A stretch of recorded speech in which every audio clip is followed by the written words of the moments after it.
Paul. And Paul, who came 20 years, or I don't know how many years he came after Jesus, but he was able to write half of the New Testament. How many years did Muhammad come after Jesus? He came after Jesus 600 years, 600 years. Yeah. So wait, if you have a problem with Paul, Well, wait. Paul yeah, was in the time of Jesus.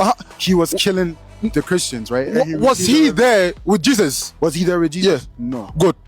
Good. I can tell you how the Prophet Muhammad ﷺ had the Quran. Wait, was Muhammad there with Jesus? No. So why is he making claims about Jesus? He wasn't. Paul wasn't. I mean, Paul wasn't not alive. He wasn't there. So Paul didn't interact with Jesus. Interaction. And here's my point. Here's my point. Okay. Here's my point. If you're going to say that Paul didn't interact with Jesus, Right. so he is unreliable. Muhammad didn't interact with Jesus, so he's also unreliable. Well, Muhammad ﷺ, he interacted with Allah through Gabriel. And then your point is, okay, I said, no. That's the point.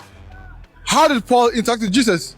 Through a revelation. Jesus came to him when he on his way to Damascus, when he was persecuting Christians. Jesus came to him, and when Jesus came to him, he revealed himself to him, and then he got blind. That was a revelation, right? So Jesus revealed himself to him, and then he turned away from his sins. He became a Christian. Now that is my point. To say from Jesus Christ. And how can you tell me that statement is believable? How can you tell me your statement is believable? Not only that. For a book, it should be mass transmitted. You cannot tell me. What do you mean by mass transmission? Meaning transmission. For example, how the Quran is mass transmitted. Yeah. There are at least 3 people and above, and then for even the Quran, it was even more than that. That they'll agree that yes, the Prophet said the disciples agreed with Paul. All the disciples agreed with him. The disciples, Peter, they all agreed with Paul. So to say if there are people, and as a matter of fact, Paul aligns with the scriptures, bro.